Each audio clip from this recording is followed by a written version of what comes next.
started going to first to people who were going to Croakers, and I use like a lot of like I feel like old timey lingo. A croaker, education, maybe the croaker. It was a crooked doctor. Millie makes songs, hey, I made this one. Jerry builds bikes and they go real fast. They're mental defectives. Welcome to the Mental Defectives podcast, a show where we interview interesting individuals with a focus on addiction and mental health. I'm your host, Millie Graham. That's Millie if you know me, Mr. Graham if you know me. Joined, as always, by the Hoboken of Harleys. He's the gearhead with a heart of gold. It's Mr. Jerry with a G. Glad to be here. And today... Hold on. You should hit that subscribe button if you dig what we do. Mental Defectives podcast on all your social media. Wherever you social media, that's where we is. Mental Defectives podcast. Check us out. Because today, we have an extremely special guest. He's a sober composer, father, audio engineer, producer, drummer, and owner of Grammy Award-winning studio Orange Studio. He was engineering and producing your favorite records before you cracked your first natty light. Please welcome the self-styled Hebrew school dropout. It's Mr. Joey. Joey, how's it going? Good. How are you? Doing good. Quick correction: Grammy nominated, not Grammy winning or Grammy losing for those who are really keeping score. Should be Grammy winning. Should if be. you know anything. Grammy losing and still Grammy eligible. Oh, that's the most important part. Yes, still eligible. And a little inside baseball for the OG Mental Defectives fans. This is Joey's second go around on the show. We were going to keep this as secret. Certain people fucked up his first appearance by technical error. Thanks, Matt. So today we've got super producer Chris on the boards, keeping us on track. Shout out, Chris. Shout out, Chris. So we'll actually maybe air this one. Joey, where are you from? I'm from here in Columbus, on the east side. Grew up on the east side, kind of this no man's land between Bexley and Whitehall and Berwick.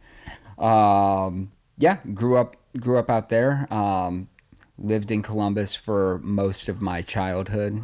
Started traveling a lot when I was a teenager, mostly on my own. Wound up in Philadelphia for a while, and then moved back here to Columbus. So I like it. That's my story. Thank you so much. We'll see you All next right. That's it. And Joey, when was the first drink that you can recall? The first drink, I couldn't tell you when my first drink was. As your introduction so greatly put it, I was a Hebrew school dropout. I actually wasn't a dropout. I was a Hebrew school kid, and so I grew up and like wine was sort of always a thing. Oh, yeah. So Sure. So if you ask me my first drink, I would say it was probably some Passover Seder or something. Sure. when I was young. And if you ask me the first time I did drugs, I would tell you it was my mom hung out with like a bunch of deadheads and stuff like that. And she had a party one night and I was upstairs. And then I know that my mom's not going to listen to this, so sorry, Grandma, whatever. And my mom had thrown a party the night before, and I came downstairs, and it was probably, I don't know, like 1989, 1990, something like that. And I came downstairs, and there was still a bunch of white residue, like white powder on a mirror. Oh, okay. And this was in the era of the just say no, like full Reagan Nancy era. Reagan. Right. And so like I was like, oh my God, is my mom doing drugs? And I remember that on TV and stuff at the time, like, the dudes on like Miami Vice or MacGyver or whatever it was, they knew if it was like drugs or not drugs by like tasting it, right? Right. And I didn't know what I was doing, and so I'm just like, I gotta find out if my mom's on drugs. and Right. took like a big old gummy when I was and so that's the first time that I can tell you that I consumed drugs. But I think that the first time that I like knowingly I'm going to do drugs or I'm going to drink to get high was a couple of years later. Like also with my mom. I was probably 12 years old or something, and we were on some campsite, or we were on a camping trip or something. My mom like handed me a spliff and she's like, "Hey, do you want to do this?" And at the time my mom was, cool as the other side of the pillow to me. She hung out with dudes named Applesauce and Cartwheel and shit.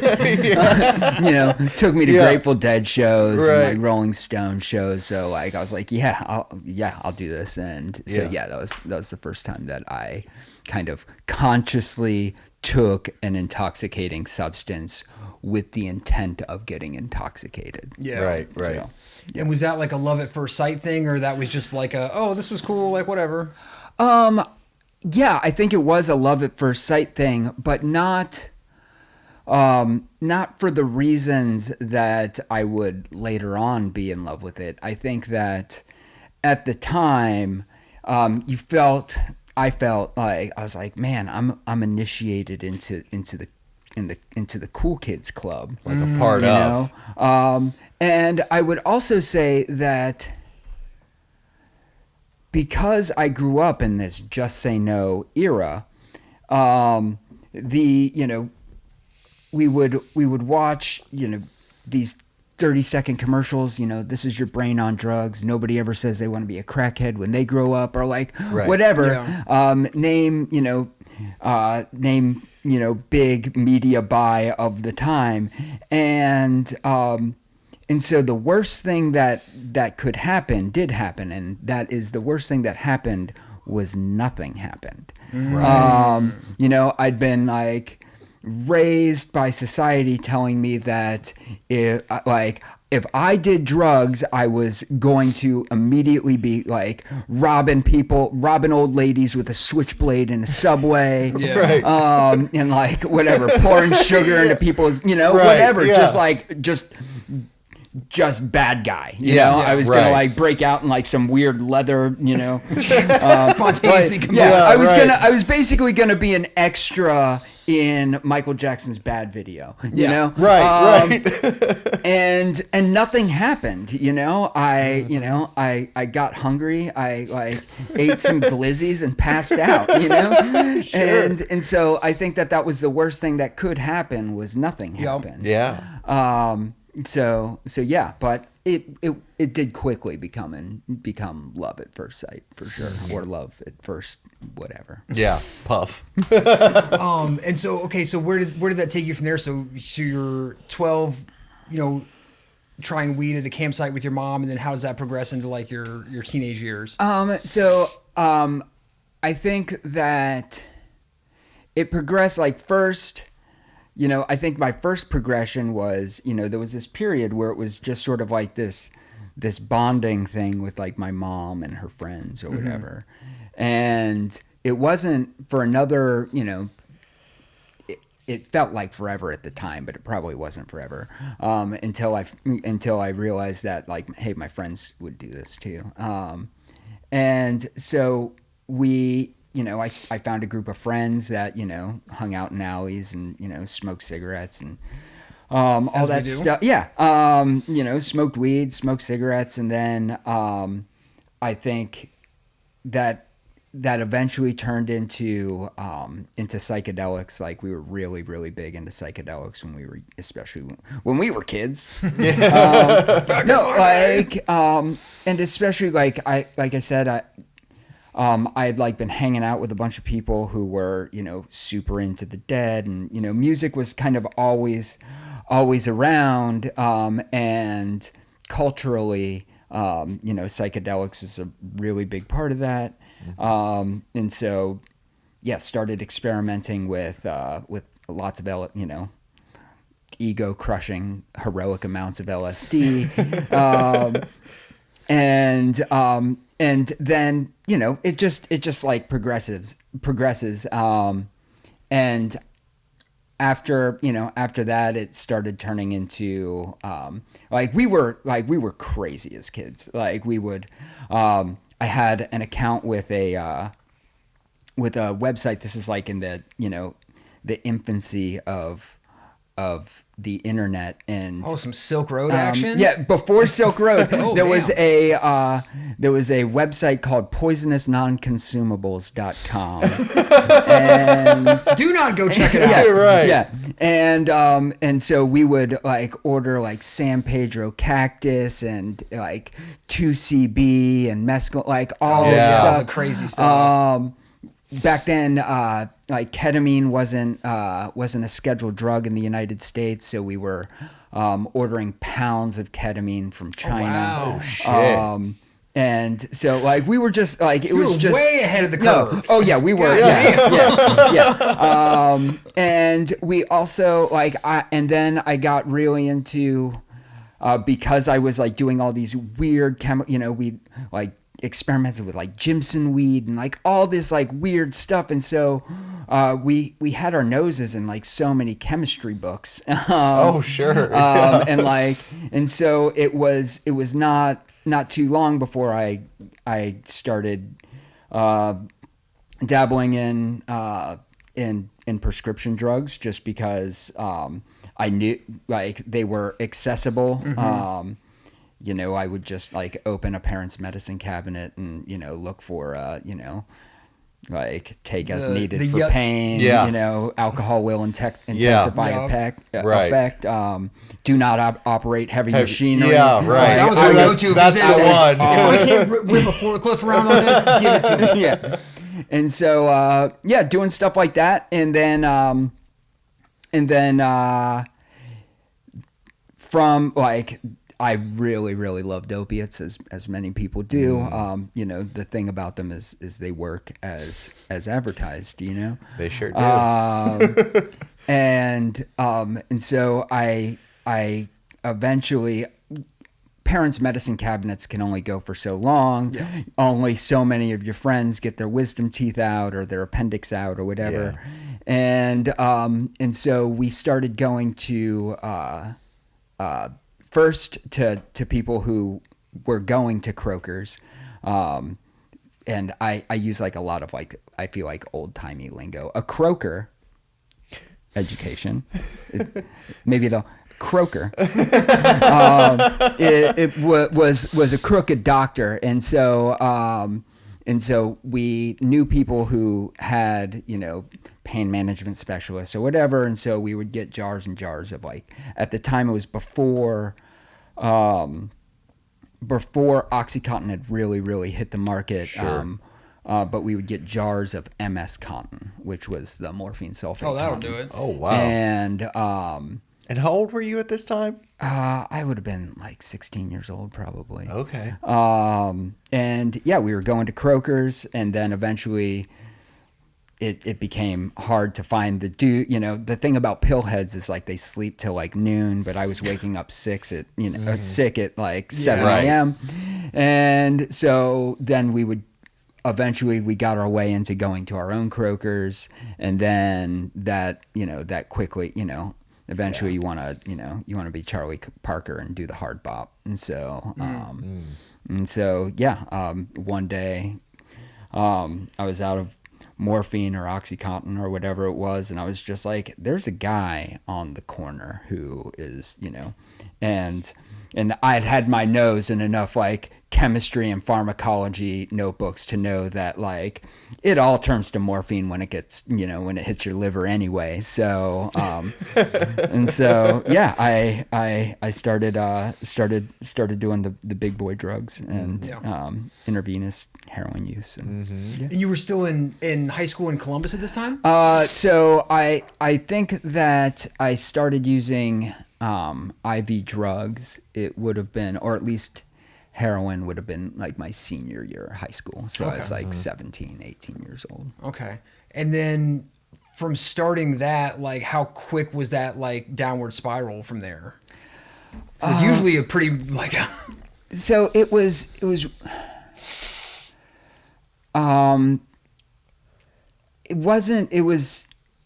it was pretty quick. It wasn't I just say I haven't met anyone. It's like, oh, actually, the first 10 years was great, no, and then it started to dip off. It got bad. It took me a while to answer the question because my lifestyle, I already didn't have a job, and Right. I was like, my whole lifestyle, especially at the time, I was escorted out of like my my freshman year of college, I was asked not to re-enroll because I thought that I knew enough about like prescriptions and all this stuff that I decided that I was going to start writing myself prescriptions from the Ohio, or not the Ohio, the University Medical Center or whatever. Right. They didn't take kindly to that. Shocking. Right. The Mental Defectives podcast is brought to you by Milligram's new single, a grungy pop punk emo anthem for the ages. Listen to Milligram's new single on all streaming platforms. Told me that academically I didn't really suit their vibe, and so I left. But this entire time I was already like I grew up in this culture of the Dead, and then started like I was introduced to the band Fish when I was probably 15 years old, and so we just traveled all the time, and we were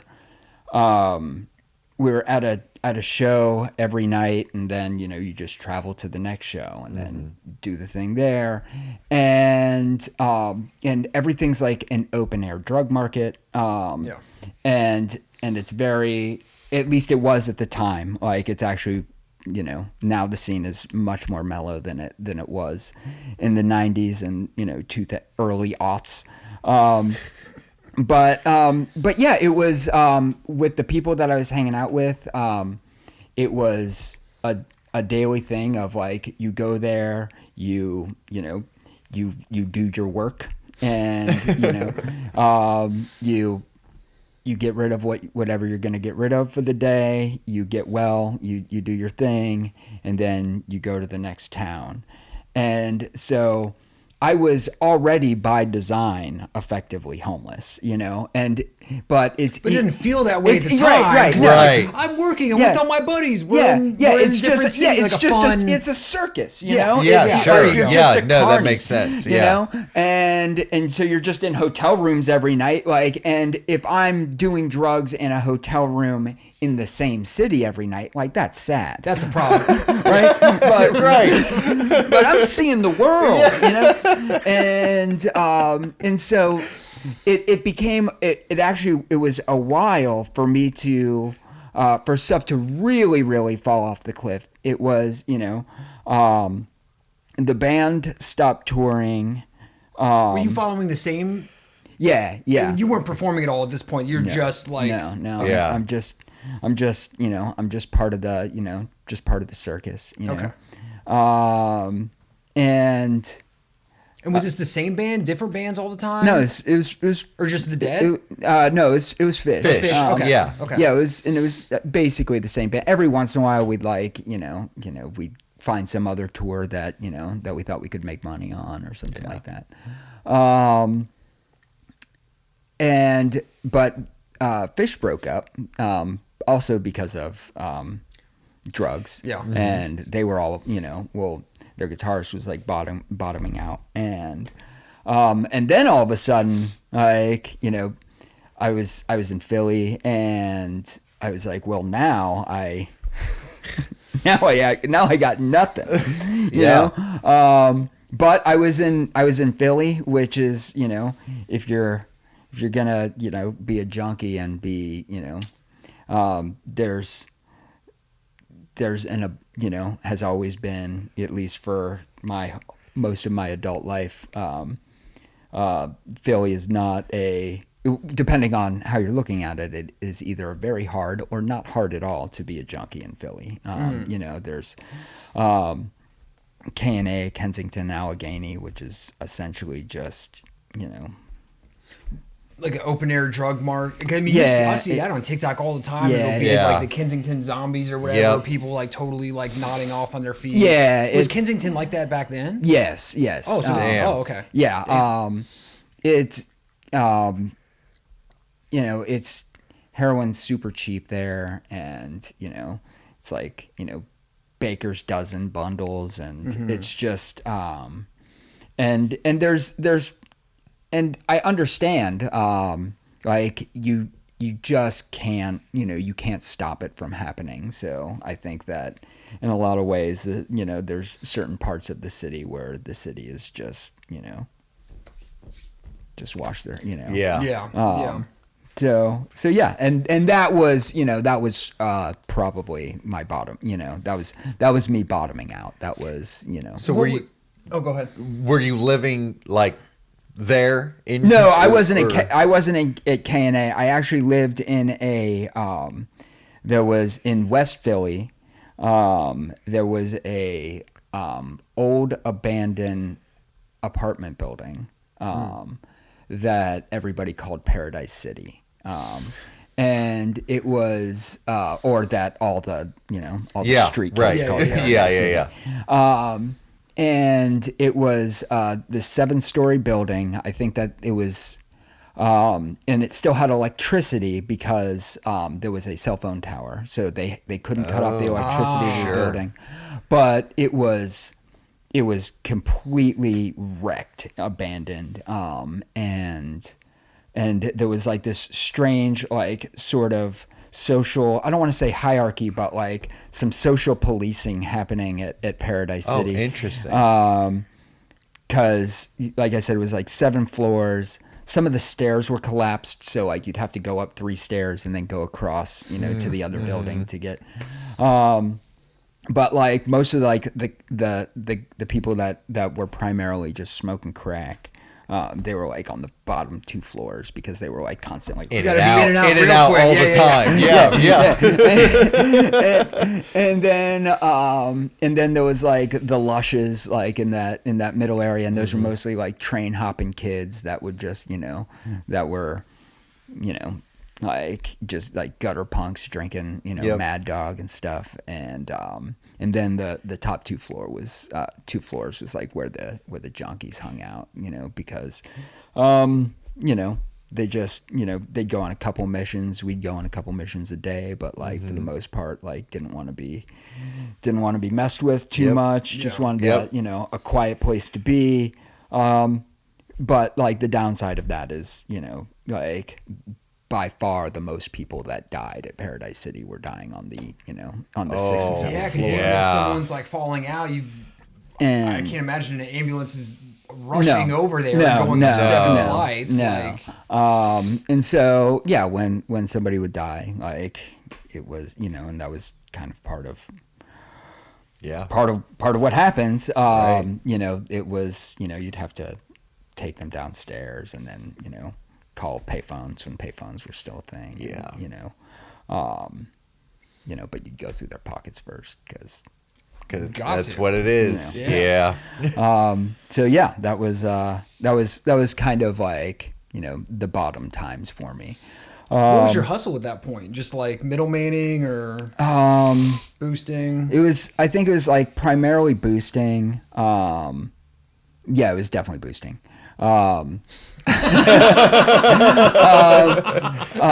well past the statute of I know, limitations. It's been how many years? Okay, no, I'm good. Yeah, and the thing about boosting, like I would go to I'd go to these like bodegas in the morning, and I would just be like, hey, what do you guys need?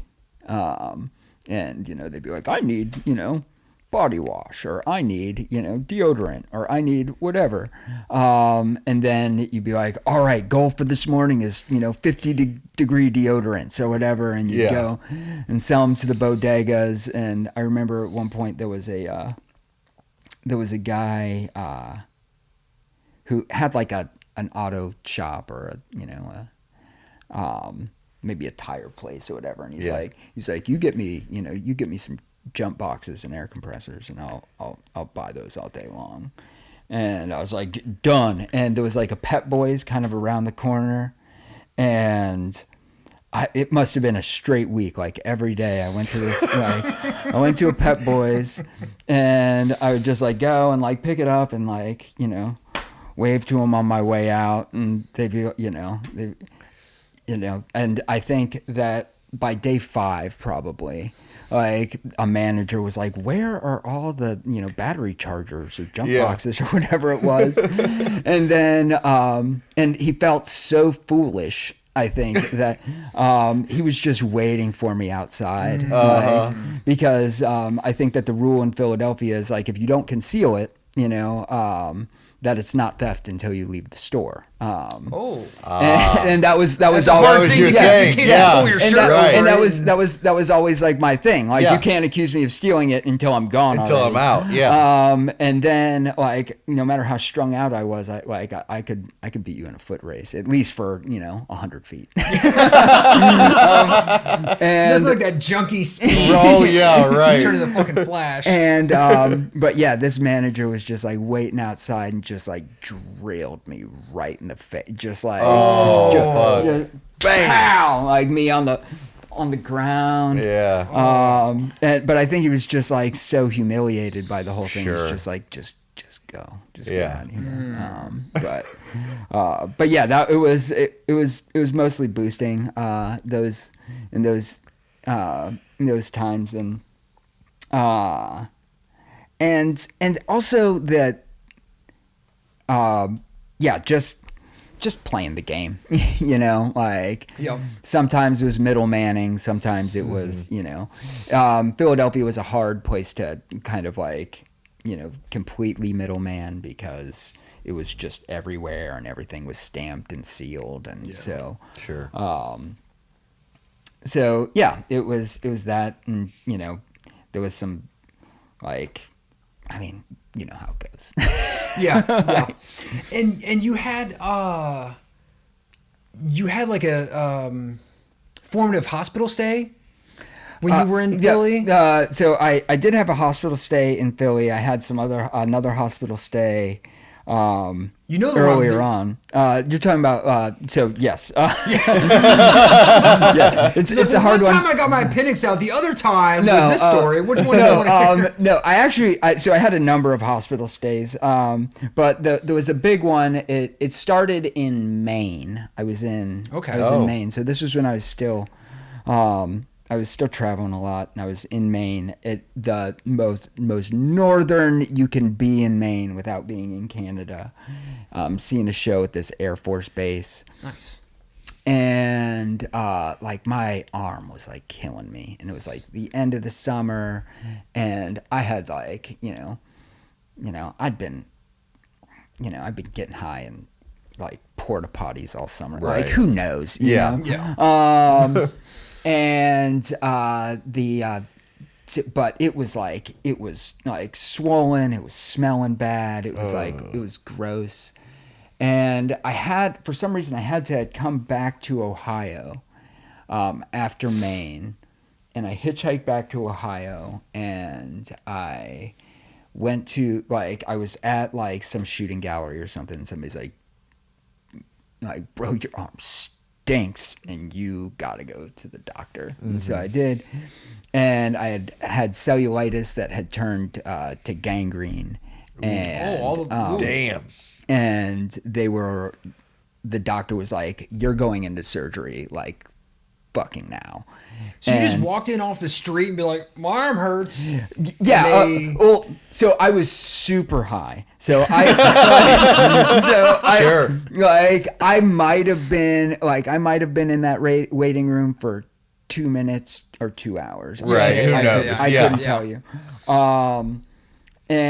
But when I got when somebody started looking at it, they're like, right to surgery, and they started prepping me for surgery because they were anticipating, and they told me to anticipate that I should have my arm amputated. My arm was going to be amputated. Damn.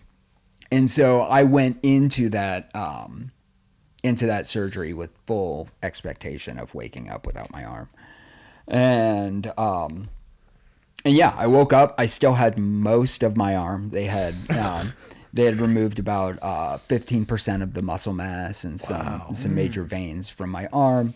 Like I could look down and see my elbow joint from like the wrong side. It was weird. That's gnarly. Yeah, it was gnarly. Yeah. And they, a pain management specialist came in, and I was like, my man. The Mental Defectives podcast is proudly brought to you by the House of Hope. Since 1959, the House of Hope has provided substance use disorder treatment focused on long-term recovery. Services include short and long-term residential treatment for men, certified recovery housing, and outpatient programs for men and women, using individual and group counseling, CBT, DBT, adventure therapy, financial literacy, and employment services. House of Hope helps individuals rebuild their lives. Visit hofhope.org or call today to schedule a consultation. Now let's get back to the episode. We're about to be best friends. What's up, my dude? And he's like, you're an opiate tolerant patient, so like I'm gonna have to give you enough narcotics to kill a mule. And I was like, I'm here for it, man. Let's like, go, buddy. Sounds good to me. Like, I don't even know if you have my real name, so it's not like I'm paying for it. And yeah, so they gave me a PICC line, and I was in there basically until I was thrown out of that hospital. But I think I was there for 10 days or 14 days. I had like a pocket full of dough because I had just come off summer tour, and so I was getting deliveries of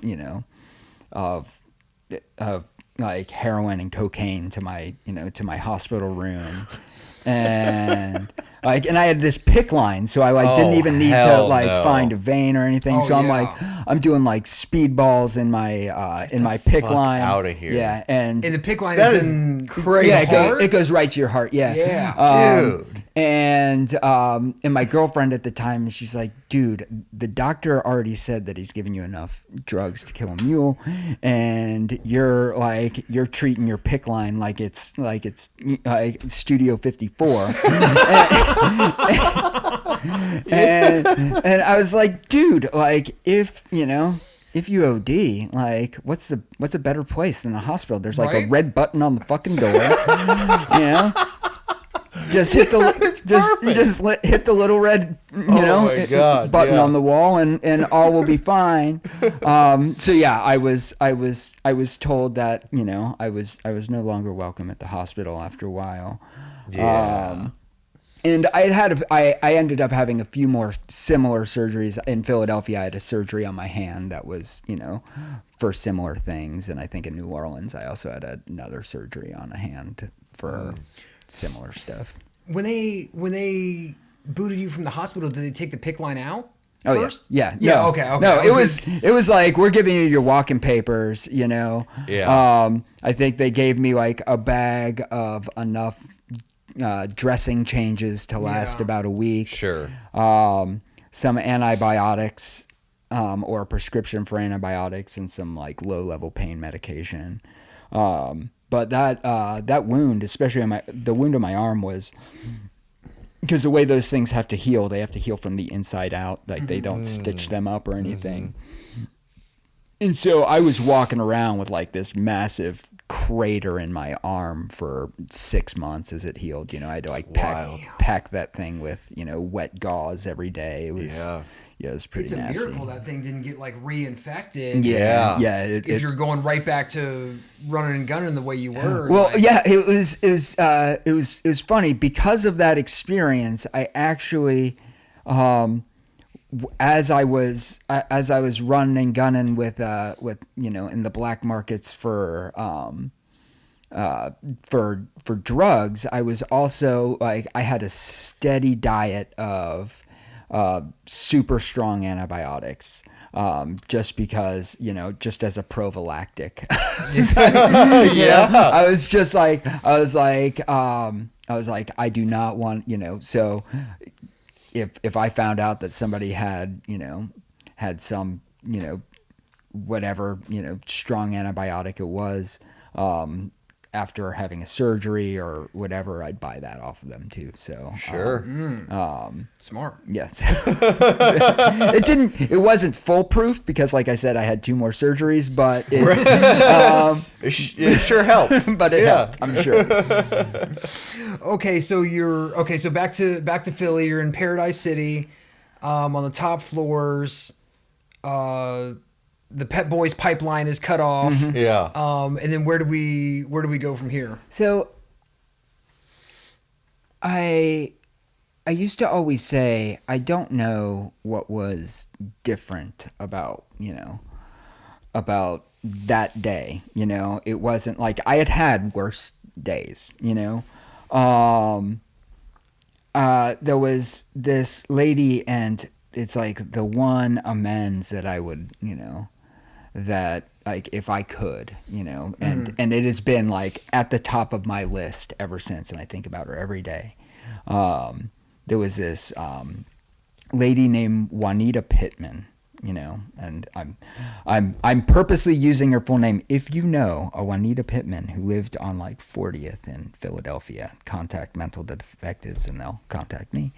Juanita Pittman, get at us. Internet, find her for us. And so she was like from like maybe Jamaica or Barbados, some island, some island country. And she'd always see me, and she'd be like, "What are you doing out? You're gonna die out here, And she was at the time, she's like one of those people that like saw me as human, like I wasn't invisible to her, which was, that's a lot. That's a big deal. Yeah, That's a big deal. Yeah. She'd like take me in. She'd like make me jerk chicken and like beans and rice, and let me take a shower every now and again. And she asked me one day, "Hey, if I got you a bus ticket, would you just get the fuck out of here? Would you be able to go home?" And I was like, I don't know. I hadn't like spoken to my family in quite some time. I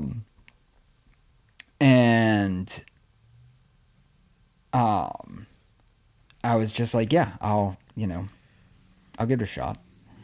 And so she gave me money to get a Greyhound ticket back to Ohio. And I went right to the Dope Boys, sure. Because like, right. Yeah. And then all of a sudden, like, and the thing is, there was never any shame in my game. Like, if I got you, I got you, And I was, if somebody confronted me that I'd be like, well, right. You got,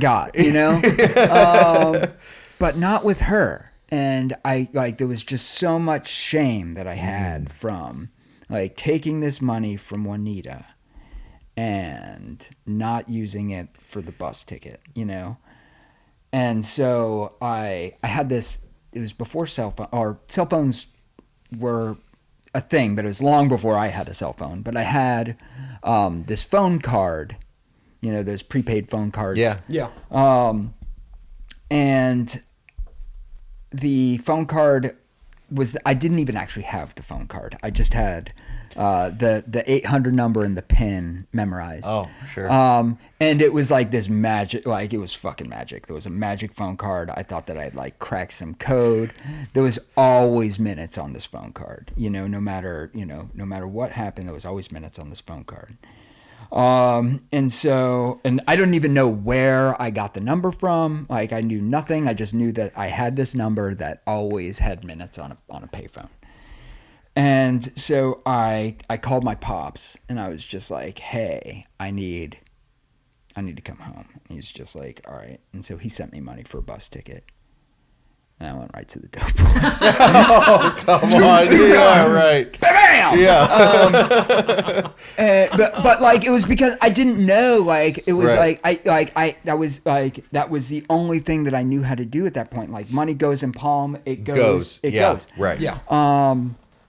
And so then I called my dad back and I was just like, "Hey, I need you to buy me a bus ticket and make it a non-refundable bus ticket. There you go.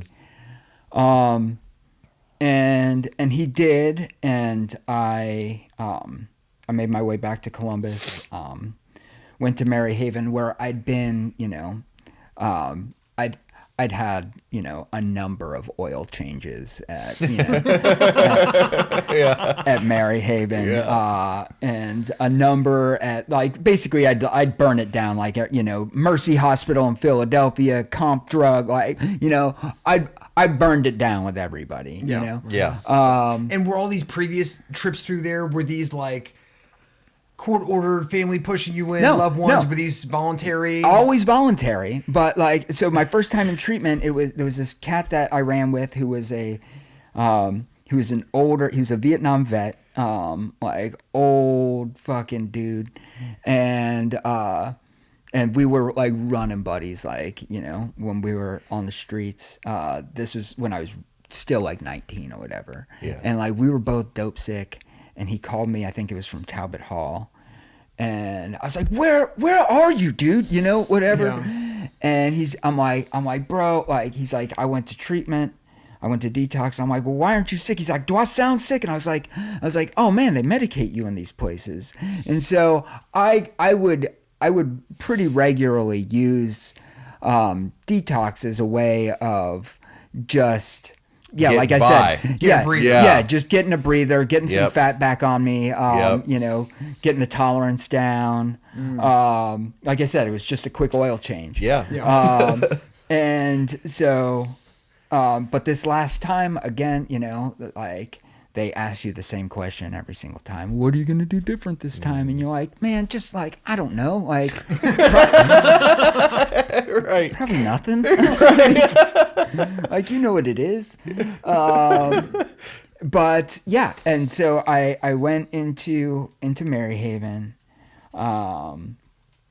did detox there, and then got out after detox, and they give you like those, like a bus pass or whatever. And I think that somebody had dropped off some cigarettes to me. But they also like give you cigarettes for smoke break, and I still had like this street mentality. I'm like, well, those are like sealed packs of smokes. That's money, and so they gave me those bus tickets after detox, and within 20 minutes, of leaving detox, I was in some abandoned spot with some chick on Mount Vernon Avenue. Getting high, and I was just like, dude, I like, and I came back to outpatient or whatever the next day. I don't even know why, probably because it was like a little chilly out, or like, who knows. And they passed around some clipboard, did you go to a meeting last night? Did you get, whatever. Did you get a sponsor? How many days sober do you have? And I wrote like 0 on that clipboard. Like, momentary lapse of dishonesty. Like, I didn't even like think about it. And then some counselor came up to me later on the day. He's like, what happened? And I'm like, I'm sorry, I was late, blah, blah, blah. And he's like, no, like, you got high last night. And I was like, who told you that? Like, you did. You did. The clipboard that you filled out. Yeah, right. And he's like, man, like, you should probably go to, like, go to, like, longer term treatment. And I was like, okay, it's getting cold out, what's the worst thing, what's the worst thing that can happen? Yeah. It's not like I can leave AMA and like, like, I don't have money for a bus ticket back to Philly. I can't go back to, like, my dad's not going to let me at his house or like whatever. So I might as well stay. And yeah, that's, I couldn't tell you at what point I was like, oh, I'm actually going to do this thing, but they, I think that I like got out of treatment, after I was in there for like 90 days or something like that. It was cold out, there was, places that had, the heat on and free coffee, yeah. And so I was like, all right, well, I'll partake in free coffee and warmth and, and I had like some early recovery running buddies that, I also had nothing to do. I was like unemployed, unemployable. Sure. So we would hang out, we'd go to the String Shop, which was like an old, like guitar and music store on High Street. And so I was like either like going to recovery meetings or I was at the String Shop basically playing music until they realized that I wasn't going to buy anything and then asked me to leave. And yeah, I think that finding a community and then finding a new way to connect, I think, and especially like music was instrumental in that. Finding a way to connect with other people, and to not have to say the smartest thing or be the coolest guy or, music allowed me to like connect and be vulnerable without having to really connect and be, or at least without, just a different Yeah. way It's a different- to do it that yeah. you're Yeah. comfortable with at the time. Yeah, exactly. The Minnesota Defectives podcast is brought to you by Ride Sober, an online community for sober bikers. At RideXSober on social media and RideXSober.com. Check them out today for apparel like t-shirts, hoodies, hats, riding gloves, and garage banners. Ride sober, boldly sober. Boldly sober. Okay, so what was that time like in early sobriety? Like you got to put all the pieces back together. Yeah, so I think that I did have to put all the pieces back together. I think that for me, so there was a freedom in, because of how my story played out, like I never had anything and lost it. You know what I mean? Fair. I had I dug a hole or whatever you want to, however you want to see it. But there was so I didn't have this, I need to get a car back. I need to get my wife back. I need to get, Right. There was none of that. It was all new. Yeah. It was, so Yeah. instead of it was much less of a recovery than it was like a discovery. It was really about hey, you've, especially when you start doing drugs at a young age, I didn't really have an adolescence. I didn't, and so everything in early sobriety, especially those first couple of years, I was able to see the world with the curiosity of a child, Sure. Everything was mind blowing to me. The fact that I could go buy toilet paper was mind blowing to me. And so it was less putting pieces together as really okay, what am I here to do? And I'll say that, so my biggest worry, when I was using, or whatever, wasn't that I was going to, especially in Philadelphia, wasn't that I was going to die, maybe, but it was mostly that I was going to die anonymously, that I was going to just be in some anonymous city grave, like those other kids that, that got pulled out of Paradise City. Yeah. And that was that shook me. And I've always, and I've said it for years, that my fear, I think, has always been, or my worry has never been death, but impermanence. And and so I think that everything that happened, that has happened since recovery has been a really like a friend of mine who is just a genius writer. He's a like New York Times best-selling writer, and there's a sentence that he wrote about being a kid and carving your name onto like a playground, piece of playground equipment. And he says, "Isn't permanence the greatest stunt of all?" And so to me, like everything was, if I'm being honest with myself, and I wouldn't say that it's conscious, now it is, but early was like, hey, what can I do that's like, that allows me to like leave at least some positive echo in this world. Like, what can I do that, people call it legacy, whatever you want to call it. Like, what am I leaving behind here? Sure.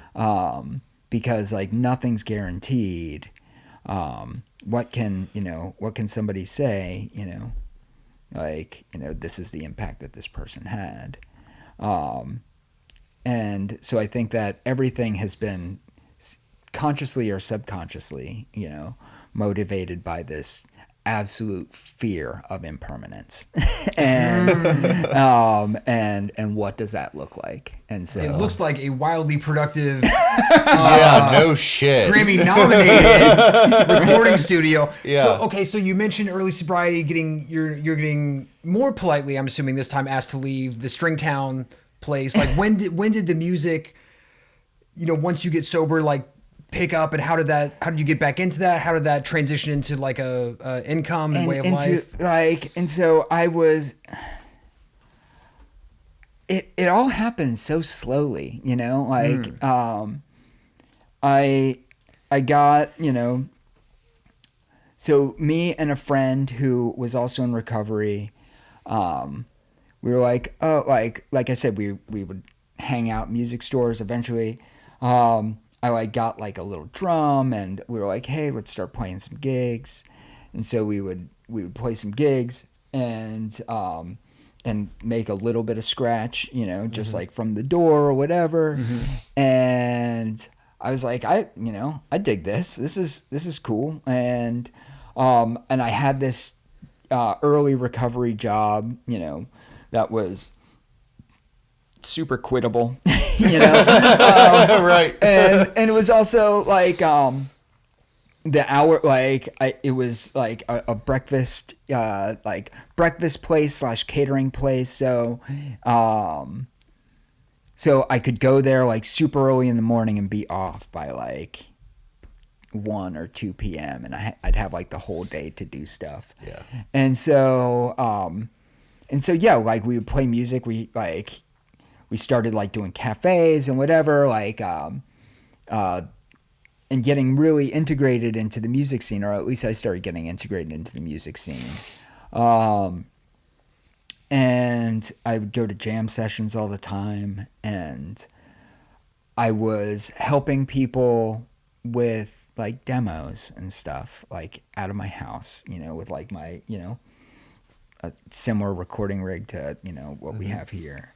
And people would, break off a little bit of money for it, and then that would get bigger and bigger and bigger, and then I'd have to like move, all the furniture from the living room because I'm, tracking drums in there, and have to Sure, tell the neighbors love that. Yeah, right.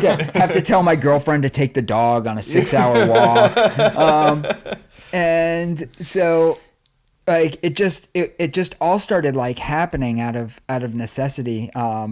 Eventually I quit that job and kind of like was like, what does it look like if I do, if I try to do this, full time?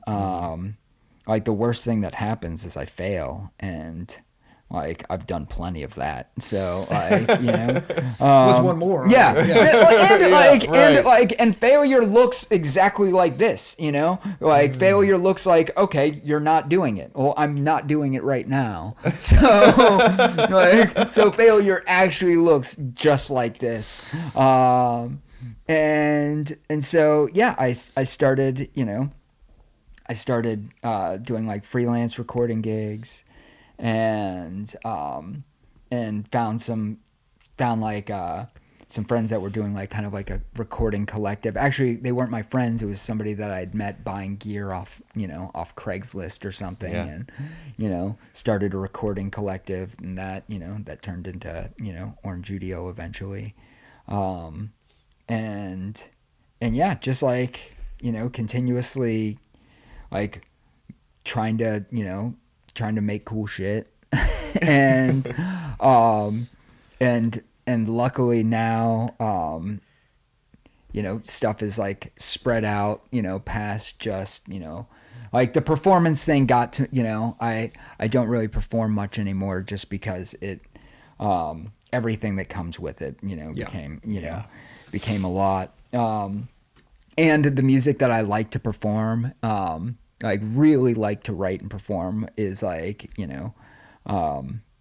is not gonna get me rich, it's not gonna get me fed. I was doing like that, I'm doing like the the chicken hawk bird getters, where I'm like doing like offensive jazz music that gets that gets the cops called on us, and yet like people love to write about it, but nobody's gonna buy that record. You guys have either shut down Comfest a couple times or got the cops called or pulled off. Both. Okay. So we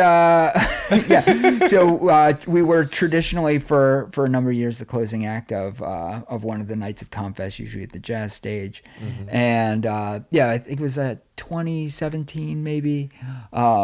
It was like 2 years in a row. A group of us went to go see you guys play, and then we got there and they were like, "Oh, sorry." At one point it was the whatever, the representative to the Columbus Police Department told Comfest, do not let these guys perform. They're gonna perform this song. If they do this, then you pull the power to the stage. They have like riot police like around. Like this is experimental jazz. Yeah. At a community festival. Right. Like this is like weaponized fucking jazz. Yeah. Dude. And they told me that like we were gonna get charged with incitement, inciting a riot or whatever. And it's fucking badass. Yeah, all the charges you could get inciting a riot is the most badass. It's so cool. Yeah. I was like, there's not even any words here. Like, like this trombone solo is gonna be scary. It's gonna fuck you up, dude. So I was doing that, but like, and that scratches an artistic itch, but like producing records also scratches an artistic itch, and doing stuff for movies scratches another artistic itch, and directing audiobooks, and writing podcasts, and writing actual the written word, all of it like scratches different creative itches, and they're all whatever it is, they're all just another painting on the wall of a cave, like somebody might happen upon it at some point in time, and hopefully the idea is to me that, especially with music, but writing as well. The thing about music that I've always loved so much is that it can like affect an emotion in a very real way across time. Like one of my like favorite things in the morning, especially if I need to like feel, from like feeling down or whatever. Like if I just put on like Louis Armstrong's Hello Dolly, right? You put on the record Hello Dolly and you make, and then all of a sudden I'm like smiling from ear to ear. Yep. And I'm like, man, this guy, like Louis Armstrong, I'm pretty sure like died long, before I was born, and he'd certainly recorded that song long before I was even a thought. and that this dude is able to take this feeling from 1940 or whatever and put it right into me in 2025, you know, making coffee like that. That is an art that transcends time. Like, and that if I'm listening to, you know, whatever, like Bach, you know, like, that music is like pulling at the same like emotional strings that it pulled on in some, you know, in some Baroque, you know, right. European aristocratic ball. And that connection of human emotion, there's no like there is no like gray area to it. Like there is no, like, it isn't looking at a painting and being like, oh, I wonder what, you know, I wonder what this person was thinking. Like, you listen to like something in D minor and like, you know, you feel it. You know, you fucking like, feel it. like, man, this dude is going through it. Yeah. You know? And that's magical to me. And so there's just this, like, you know, you just keep doing it, mostly because it's the only, you know, like I said, it was the only way that I found to really connect to myself, to people around me. I didn't always know the best words to say, but like I knew that, you know, this series of chords would do it for me. And did you have any like actual musical training, or this is like you picked up on your, because I mean you're producing, engineering, like I don't know how many instruments you play, like a decent amount. Music theory, like would you ever have like formal training or schooling in any of this stuff, or this is just like picked up on along the way? I had one piano lesson. That's enough. Okay. You can open up your own studio. And all I remember from that piano lesson is this is C. You know? And I had a gentleman teach me a couple of chords on the mandolin. But that's it. That's crazy. That was all the musical training that I had. The piano made sense. I think that drums and rhythm just make sense to everybody. Like, you know when, you know, like you know when somebody misses the one, you know. No. You think that because you're a musician, and you go to a concert, bunch of white people, and they go clap, clap, clap, and then everybody is clapping at a different time. You think that because you're a musician. Because I think the same way, and it's not how it is. My experience is that people with musical talent have, like you said, like one lesson, a little bit of lesson, or whatever. They were in choir as a kid or whatever, and then they just have that part of the brain that is attuned to that for whatever reason. So I don't know if it's, so I've talked about this a lot in conversations. I actually don't know if it is necessarily that. I don't believe in talent. I don't believe that talent is a thing. I think that talent and gifted are words that people use to completely discount the amount of work that somebody has done that they haven't seen. Sure. And it also gives them a pass to not do the work. Because if I see, you know, some, you know, freak athlete baseball player or whatever, I'm like, oh, well, that's just freakish talent. You know, but really, like, that kid, when nobody else is looking, is throwing, you know, a ball 1,000 times a day. And I don't want to throw the ball 1,000 times a day. And so what I'm going to say is he's talented, and that keeps me, because he's given a gift that I'm not given, and therefore I have no responsibility. I think that what we see as talent, you know, is actually a form of perseverance. I think that you find the thing that you're willing to suck at until you don't suck at it anymore. I think that the amount of people who can sit down and, at a piano and play Mozart their first time sitting at a piano is, in the, decimals of a percent. Yeah. And somewhere I imagine on the spectrum of this understanding Savant this style, perfect pitch stuff. I think that most people that we see as talented are people that are just willing to fail over and over and over again in a room by themselves. Before they, what people see is, wow, that dude is talented. But what they haven't seen is that dude has written and rewritten and failed and and revised and played that scale wrong so many times that he has programmed it, or she has programmed it into muscle memory. And that, it's a language. I think it's a language like any other language. And I sucked at English when I was 2. I knew 3 words or whatever it was, and you expand your vocabulary as you proceed in life, and you fail a whole lot at talking. Growing up, you just have this space where it's safe to fail. Everybody sucks at walking.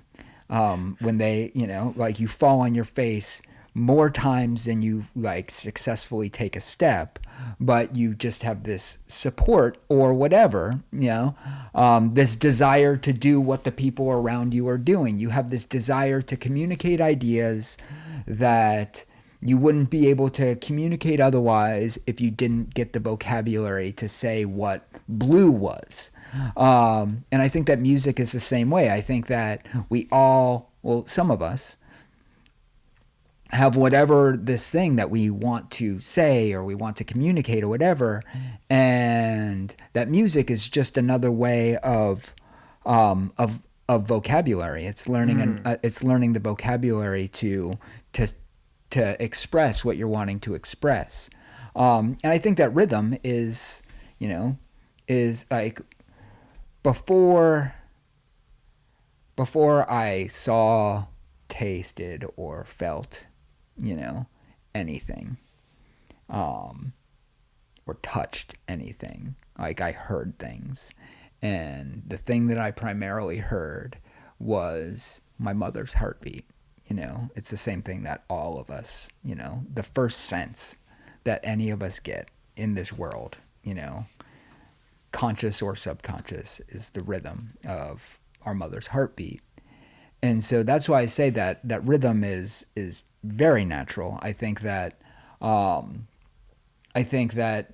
people might have trained themselves to not be able to clap on rhythm or whatever.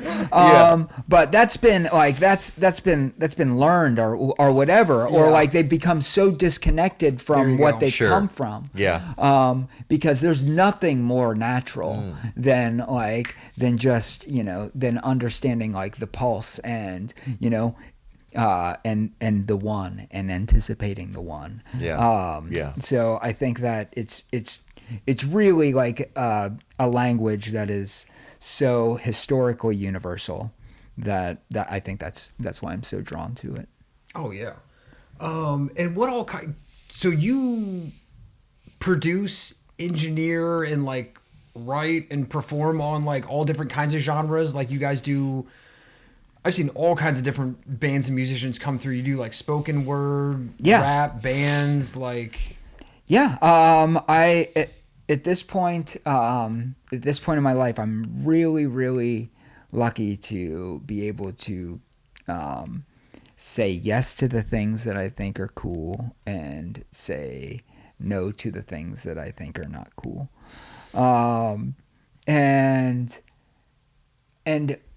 when we talk about when I said I think that the 2 biggest gifts that I got from sobriety were a choice and curiosity. And being able to, like, on my best days, being able to, like, be so curious. And so that has allowed me to continue to find, like, the new things that inspire me. Like, I certainly didn't think that I'd be, like, a huge fan of, like, some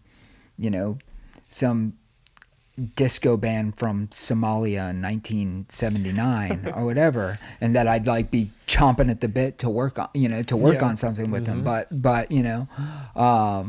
that's a gift of curiosity, and a gift of, like, really just being open to whatever the universe kind of puts in front of me. But yeah, and there's a connective tissue to all of it. It does often seem really sporadic. If somebody just, like, looks from the outside looking in, they're like, okay, well, he's engineering and producing, like, that kind of makes sense. Like, directing audiobooks, like, maybe, I guess, I think that things that I love are storytelling and expressing, getting you to feel something. And which is not exclusive of any, like, genre or medium. Right. Yeah. To me, it's just like, it's how can I make you feel or, like, experience the thing that I'm trying to convey, or that the artist is trying to convey. I think that when working with another artist, we always have this talk, sort of like this implicit agreement that, like, okay, like, you signed on the dotted line or whatever it is. There's not actually a dotted line, but, like, hey, it's a solid line. Yeah, it's solid, not dotted. Yeah. We're going to agree that the most important thing in this room from here on out is this thing. Yeah. And it doesn't belong to me, and it doesn't belong to you. And that everything that we do is going to be in service of this thing. And watching that thing, whatever it is, like, have a lot, become its own living, breathing, like, thing that goes out into the world, like, a piece of art, and you just, like, like a bird out of its nest sometimes, and being able to let go, like, we'll see if people like it or whatever. That's really cool. And the difference between, like, music and, like, spoken word or audiobook is not different to me at all. Like, the things that define music to me are rhythm, melody, and dynamics. The difference between the loudest thing and the quietest thing, and the use of silence.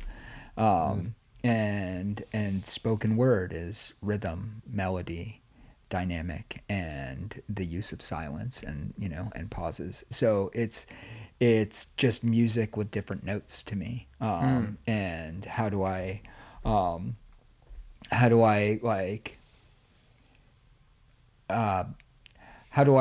create something that, like, draws somebody closer when I want them to, be drawn closer? How to, all of that stuff is really just, it's all, it's all different fonts of the same sentence to me. Yeah. If that makes sense. And who are some of the more, like, memorable, like, musicians you've worked with over the years that, like, you can recall, like, individual sessions or projects that came out that really stuck with you or notable? Just to give the viewers an idea of the range of, like, so I go talk your shit about all your. That's what I want to hear. So there's. I produced on this record. I wrote on this. I arranged this. Yeah. So there's. Joey's a big fucking deal. So there's sort of two categories here. There's the stuff that I'm very proud of because it's been so well embraced by everybody else. There's for music, it's like The stuff with Mac Miller was obviously a big deal. The stuff that I did with Josh Krajicek was great. Getting able to do stuff for Moana 2 was like really a real big deal because, my daughter was, she's like super into Disney. And, Getting them Disney trips. Yeah. So there's a number of those. There was there was the Sion Kuti record, which was what I was nominated for in the Grammys. That was he's the youngest son of the Nigerian artist Fela Kuti, who, if you're not hip to Fela Kuti, you're doing yourself a huge disservice. He's a one of the like most world-changing musicians. We just don't really hear much about him in the States.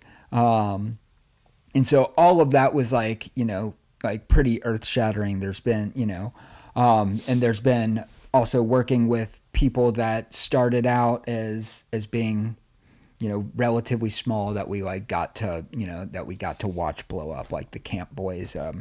That's somebody who came out of Orange Judio that, I don't think that any of us saw like what was coming with those guys.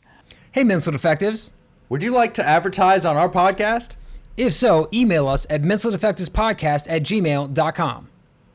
So we can help you make a lot of money. A whole lot of money. But to me, I think the most memorable stuff is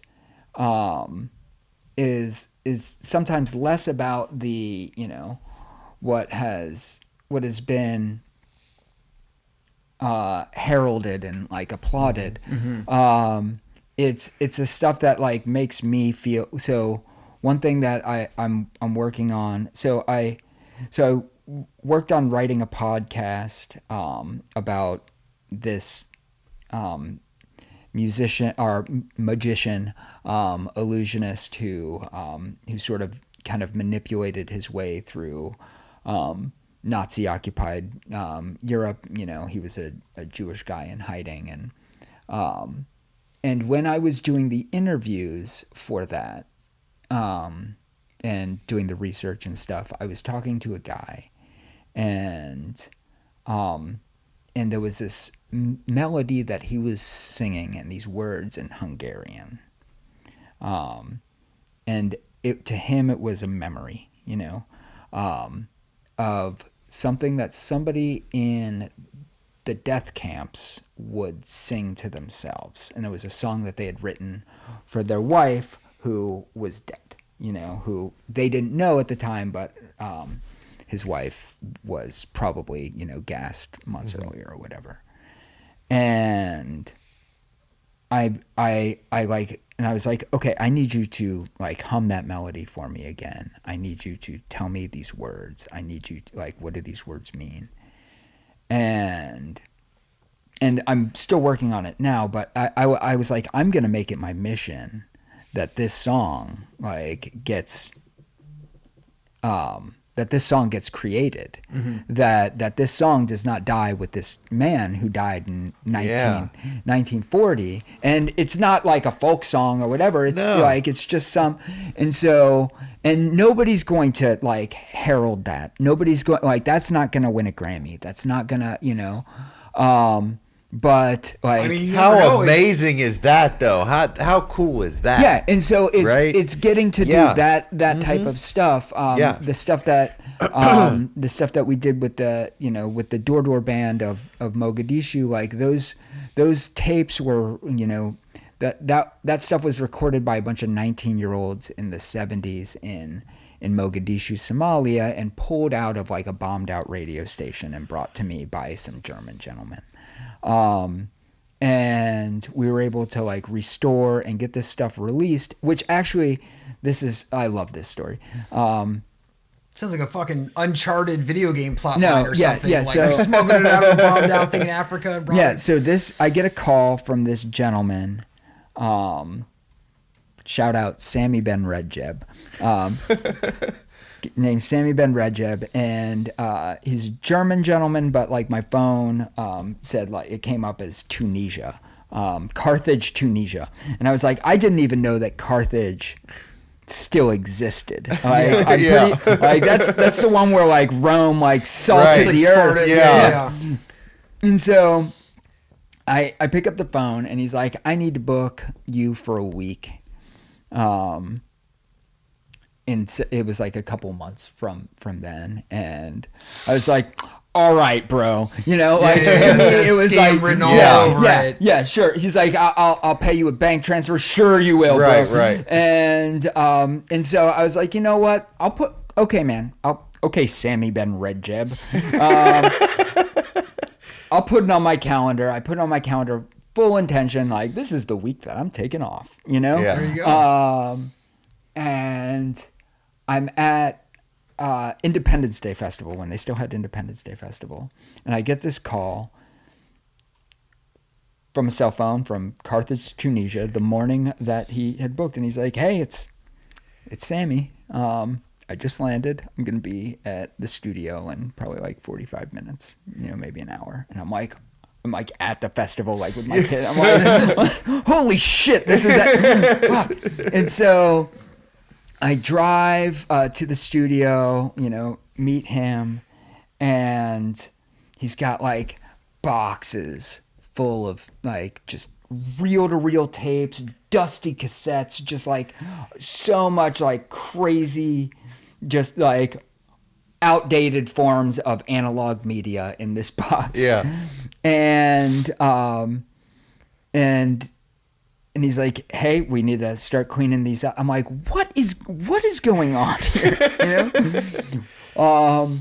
And he's like, "Okay, well, my name is Sammy. I own this record label. It's a German record label. It's called Analog Africa, and I try to find this like unheard, you know, stuff that I think is really cool, and release it on these limited edition vinyl runs." I'm like, "Okay, dude, like, let's get to work." And so like we start, you know, cleaning tape, putting it in like, you know, food dehydrators and all sorts of stuff to make sure that like this tape, you know, like this was pulled out of a bombed out radio station. You know, comparing like, oh, is this version of this song better than, because the way that the music industry in Somalia, you know, worked in 1982 or whatever it is, is like you and your friends would just, you know, would make a tape and you'd go sell it at the Bakara market, you know, and you'd sell it until you were out of the tapes. And then you got to make another one. And they're going to sound different. Or they would, you know, somebody would take the tape that they bought and bring it to the, you know, to the village next door's market and dub it, and you know, And so what we were doing is we were like chasing down the generations of this band. The group was called Door Door, chasing down generations and trying to get to the master tapes of Door Door, and like hijinks ensues. Like he heard that some guy in like on Cleveland Avenue had like a really early generation of like the volume 5 that they did.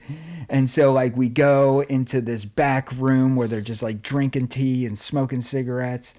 Like he's like, "You guys got to go upstairs." It felt like a drug deal. It for sure felt like a drug deal. Yeah. I have like this German guy speaking to this other Somalian guy. They're yelling in Arabic. I speak, you know, I understand maybe 1 out of every 3 words because, you know, Hebrew school dropout. Like, Hebrew is a cousin language, and like he's leaving his passport there so we can go and then digitize this guy's tape, but he's not, because he still sells copies of this tape at the flea market. Yeah. And so we're going through all this stuff, and I'm like, why are you in Columbus? Like, why did you come to Columbus to, you know, like call me months in advance to fly from Germany or Tunisia or wherever you were, like, to Columbus, Ohio? Why am I involved here? I'm really stoked about it, you know, because the music, it ended up being like this funk disco, like with, like Arabic quarter tone stuff on top of it. And he's like, well, I think that one of the only surviving members for this, because this was all recorded before the civil war in Somalia. So when Somalia still had a government, and most everybody died in this war, except for this one guy, and I want to sign him. Because this is his music, this is their music, and all my research says that he's here in Columbus. Because we have a sizable Somali community, second biggest next to Minneapolis, Minnesota. And so we tracked down the dude. Guy's name is Abner, and Abner is driving patients to and from, medical appointments or whatever. Sure. Has like 6 sons and, whatever, this refugee or, I don't know, I don't know ICE. I don't know his immigration status or whatever. Seemed like he, he'd come here through Djibouti and had settled in Columbus, had been in Columbus for like 20 years. And we bring him into the studio because we don't know what any of these songs are called. It's just some these like this collection of Somalian songs that we had remastered, cleaned up, and mixed down. And so like he's going down the list. This song is called Duya Duya. This song is called whatever.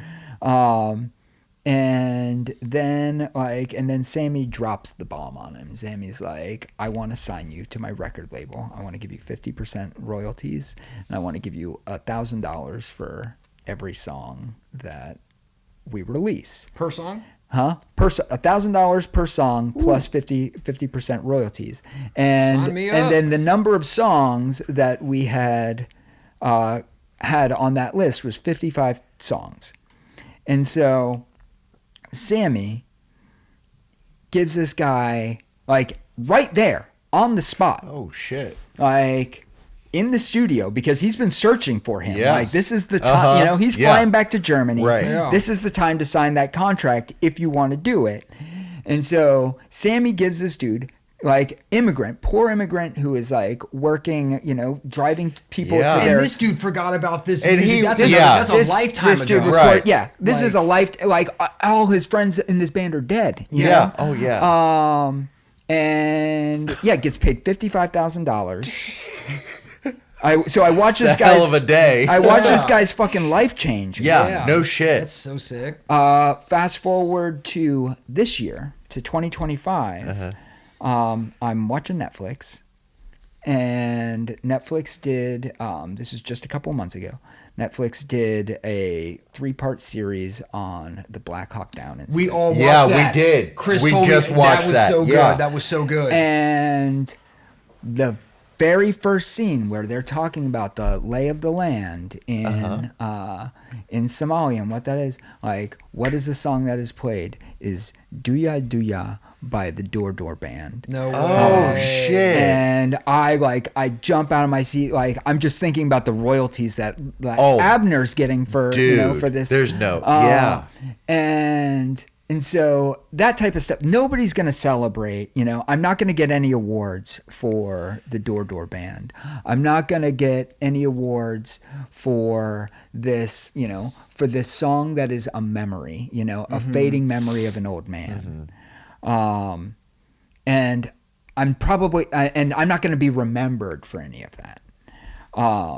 But that's where it exists. Like, that's where you're like, this is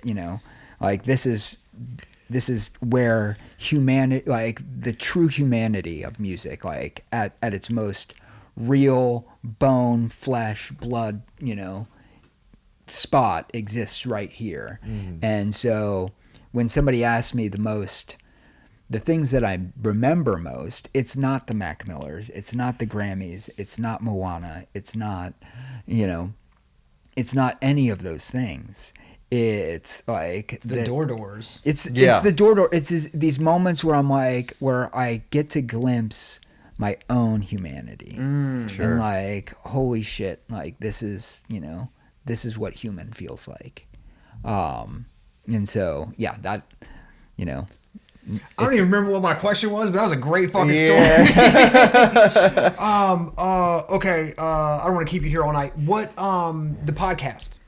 So it's the magician, Holocaust survivor, and the season 1 of that is out now. Season 1 is out now. It's called Illusion: The Search for Franz Seisler, or Tihani's Illusion: The Search for Franz Seisler. It's about a Jewish orphan who runs away, gets involved with the Roma community, the Gypsy community as they're called back then, learns kind of street magic, and uses his skill for manipulating people's eyes and ears and what you see and what you don't, as a way of really navigating, sometimes some very, very near-death experiences. And then we're releasing season 2 right now, actually.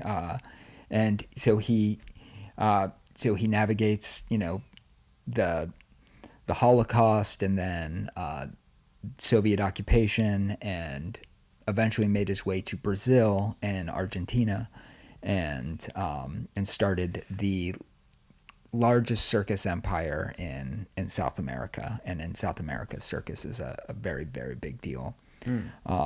We're also writing right now, me and a few other people writing some podcasts called it's probably going to be 3 separate seasons, the People versus, where we're focusing on different U.S. attorney cases from the U.S. attorney, Dave DeVillers.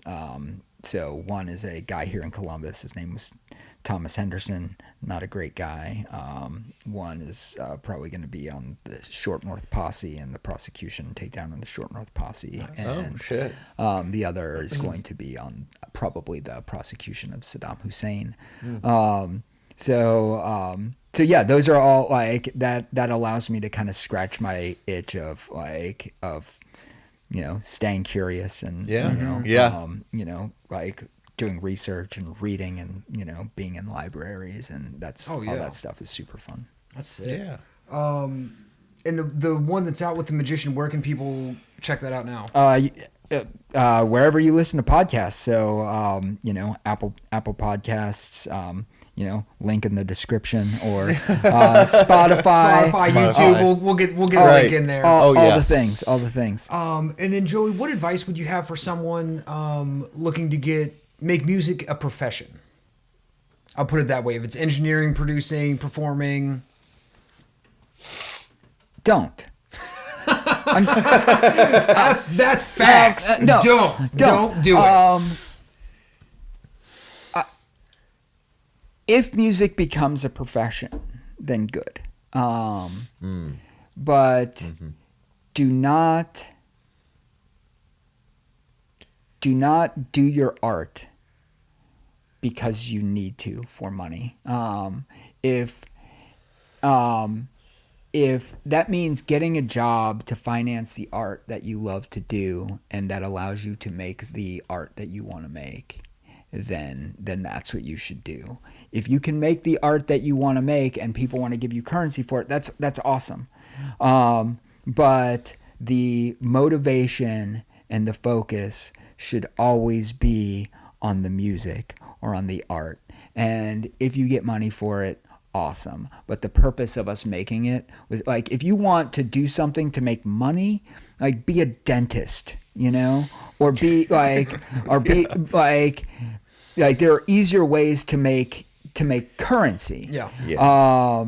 So if your motivation is just to get rich, there's a ton of ways to get rich. But if your motivation is to like make art and deal with the impermanence that is our existence, then do that. But so yeah, my advice for somebody who said I want to do this professionally would be just do the thing. Just make the art, and if money comes, that's awesome. If it doesn't, that's also awesome because you still made the art. Yeah. And that would be my advice to that person. Hell yeah. What advice would you have for somebody maybe early on in recovery? That's a good question. And one that I knew was coming, too. You had no idea. I think that the best piece of advice that that I could give to somebody in early recovery is it's finally a safe place to fail, you know, like, and so like I said earlier, it's about like if you can like use it as an opportunity for discovery. Like, you know, really early on when I was in treatment, probably the most life-changing words that somebody said to me is, if you just stick around for a year, you might find out who you're supposed to be. And so I think that just stick around until like, and just explore and find out who you're supposed to be. And fail hard and fail often, but don't, you know, but don't, there's only one thing that like we really don't come back from. And even that, you know, even that failure, you know, even if you use, I think somebody said to me that, you know, that if you find yourself going the wrong way on, you know, on a train, like just get off as soon as you can, because the longer you stay on that train, the more expensive the return ticket is. Sure. And so, you know, like give yourself room to fail, but also be honest with yourself enough to assess like, hey, this is not, you know, this is not the direction I'm going, and revise often, you know. You know, the most like masterpiece novels and masterpiece, you know, compositions, like none of us are hearing their, you know, their first draft. You're hearing the 5,000th draft, probably. Right. And you're hearing, you know, all the mistakes. You're not hearing all the mistakes that they've already made. And so, and so give yourself some grace to make all of those mistakes. All of us are, you know, relax. Nobody has it figured out. Like none of us have this figured out. And if somebody tells you that they do, then they're like either lying to you or selling you something. None of us have it figured out. I love it. Well, Joey, thank you so much. Go check out the podcast, Orange Studio, the studio. Last thing before we got out here, Joey, we were talking about, before we cut the cameras on, like Timbaland had recently signed the first AI artist. And you were telling me that like, you know, the expression of the human soul and emotion, through music is completely overrated and you can't wait till all music is replaced by AI robots. What do you mean by that? It's the Mental Defectives podcast. It's Milligram, Jerry with a G. Joey's here. We'll see you next time. Peace. If you or someone you know is struggling with drugs or alcohol, contact the House of Hope today at hofhope.org or call for a consultation.